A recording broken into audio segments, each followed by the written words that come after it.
So there was a gang rape of a young. I don't know actually. I meant to. I don't know if you know the details. There was a gang rape of a woman there, and there were various many gang rapes of women there. Yeah, it's. I mean, these are other stories we're going to maybe talk or touch on a bit later. But in this situation, there was this group of only one of them got jailed, an Iranian rapist of the young woman or women. But the names or the identities of the other people were made available generally, presuming in the papers. Anyway, a German woman texted or WhatsApped A different German woman. Someone who was aware of the case, not unrelated to the case, then texted this guy or WhatsApped him and called him a pig, and she was then jailed as a result of that. I think for 2 weeks. Was it? For a hate crime. For a hate crime, yes, because they now have defamation laws in Germany, where if you call somebody a pig, it's similar to I think what's happening in Scotland now. Yeah. If you call somebody a hate crime, he would say, "I'm a Muslim. Calling me a pig is racist." By the way, I don't know if he was a Muslim. I did actually try to find it out, but I couldn't actually find out. I suspect he may have been a Muslim because not wishing to appear racist, because one of the other people was a Muslim who was. And as you know, Muslims all hang around together in large groups, so it's highly likely. So she was jailed for that. Now, she wasn't innocent, by the way. She had a criminal record of her own, and I think this was kind of compounding it. But they said on the basis you've got a past criminal record, you've got other things, and you call this bloke a pig, we're sticking you in jail now for, I think it was 2 weeks or something like that. So she actually ended up, even though she just sent a text, getting a more severe, an actual prison sentence, and he didn't. One of the people who were involved in the rape. And in addition to that, as a result of all this publicity, the Hamburg authorities, the coppers there, are now investigating 140 more of these defamation claims from the rapists. So the rapists have said, "Oh, I know you put that. By the way, somebody sent one here, said he's calling me a Muslim bastard or whatever it might be." So now there's 140 cases. So, I mean, that can't be right, can it? No. First of all, if you've just raped somebody, then you are a Muslim bastard. So I haven't got a problem with that. There was a case in the UK where an Iranian raped a woman, prosecuted, prison sentence, couldn't be deported on the grounds that Iranians treat rapists really poorly. Oh right, so he would have got far more. So had to stay in the UK. Mental, but this is all about hate crime laws. All needs scrapping. There was a case in. Was it Holland or it was Northern Europe? There was a case very similar to this. I think it was Finland. I think she was actually an elected official. She said something and she got sent to jail about a similar thing. No, she got sent to jail for, it was Germany again, from what I can remember now, for quoting official crime rates of migrants in her country. And she quoting them where on Twitter or something. Yeah. And it was classed as a hate crime, generating hate towards immigrants. And she got several weeks or several months in jail. And she was an elected official, quoting government stats. So all this has gone too far. Hence why Europe are now electing what's so-called far right. But as you said, they're the right. Yes. Yeah. And that's actually happened now. So when we spoke last week, Le Pen, it was in the Macron-Le Pen was happening. I understand they got something like 34% of the votes, which is a massive shift to their side. Whether that will be diluted in the second stage, I don't know. But it's certainly a very, very clear statement from the voting public in France. There's a very good chance it could go up. Very good chance that people who want change, who thought Le Pen's not going to win, all of a sudden she's come first. I'm voting Le Pen in the second round. Yeah. But what's going to happen is all the other parties will start dropping out and getting behind one or two of the other parties, so they look bigger. So there's still a lot of wheeling and dealing to go. But a couple of years ago, you never would imagine that Le Pen would have come first in the election for their version of Parliament, basically. And I'm guessing these laws in Germany, because of course now the centrist right, as I like to call them, are actually gaining ground now in Germany. Yep. Is it the AfD, or am I getting that confused? There's two AFD AFD are the ones who are a little bit more towards. A little bit more edgy, but there's a more centrist right party right. which is now gaining ground in Germany. I'm assuming they will be opposed to these. I don't know, but I'm assuming they will be. Germany's been woke for 50 years. Yeah. Germany's had hate crime laws for a long time. Yeah. Do you know that it's illegal in Germany to say the Holocaust didn't happen? People get sent to jail every year in David Germany. Irving got sent to jail. Yeah. Was he tried in Germany, was he, for that? Yeah, he would have been, Yeah.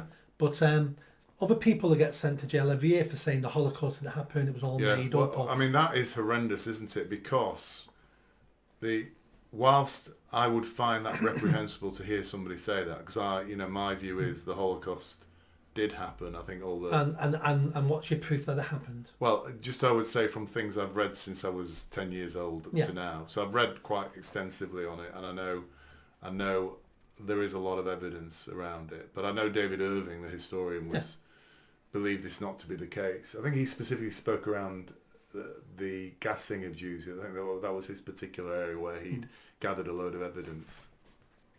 So Mike, and again, you're asking me the question. I'm now questioning myself. Why do I believe the Holocaust happened? Because it's always you've been told for all your life it's true. Yes. Now I'm not saying Holocaust didn't happen before. No. I'm just. Yes, I was going to say. Yeah. Please, gentle viewers, don't think this is a Holocaust deniers.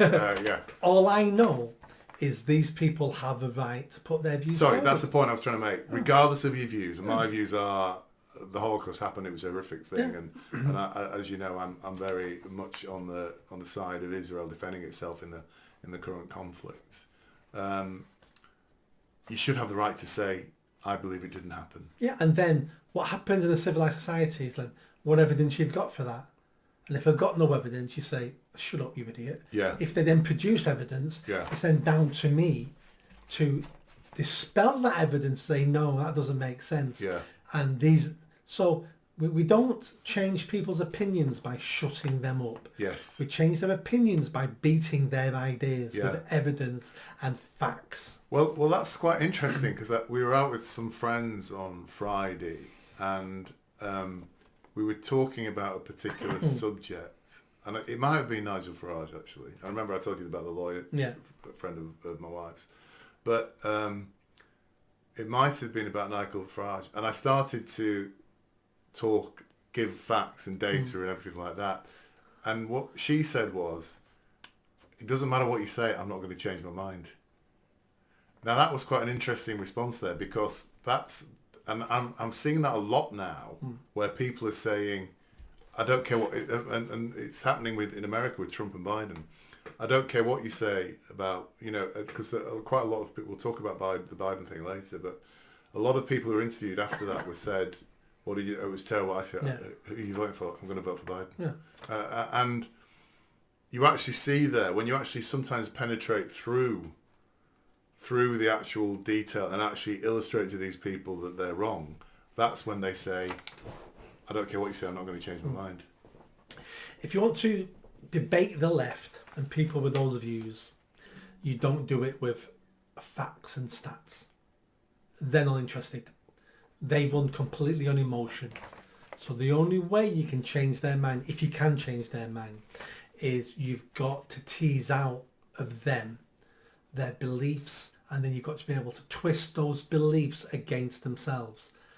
So each one's an individual, so I can't give you a way of doing it. Yeah. But a question would be, why don't you like Nigel Farage? Oh, right, it's because he's a fascist. Oh, right. Well, did you know that are you a socialist? Yeah, I'm a socialist. Did you know that to be a fascist, you have to be a socialist? Because Hitler and Mussolini both were socialists and spent their whole lives telling everybody they were socialists. Hitler set up a party called the Socialist Party of Workers of Germany. So Nigel Farage may be many things, and you may not like him, but he's not a fascist because he's not a socialist. Why else don't you like Nigel Farage? So what you've done then is you put them on the back foot, as in, oh, well, I thought I was a socialist and socialists are fascists. Each one's different, but telling facts and stats, don't care, because they just run on emotion. Yeah, yeah.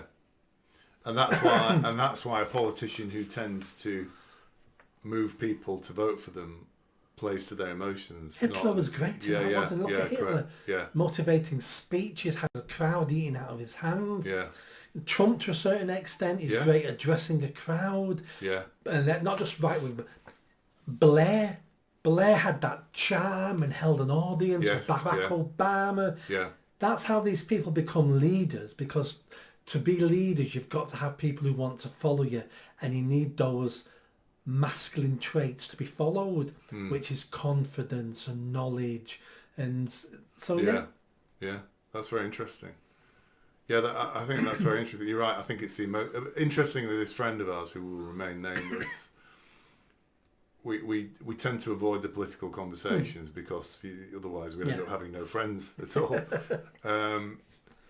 But I've noticed recently she has shifted on a couple of issues, and they come into so when we're talking now, she'll say, I do fall out with my friends now on the trans thing, because I say men cannot be women. Now, if you go back 2 years, that would have just not been said. So there's there is a slow shift with her, very slow, but she's kind of coming around to some of the ideas that maybe we were talking about a couple of years ago, which is quite interesting, I think. Yeah, and again, if she hadn't come out to the trans thing already, a good conversation to have with her would not be about the CAS report and how many detransitioners there are. It would be, as a parent, would you do anything to save the life of your child?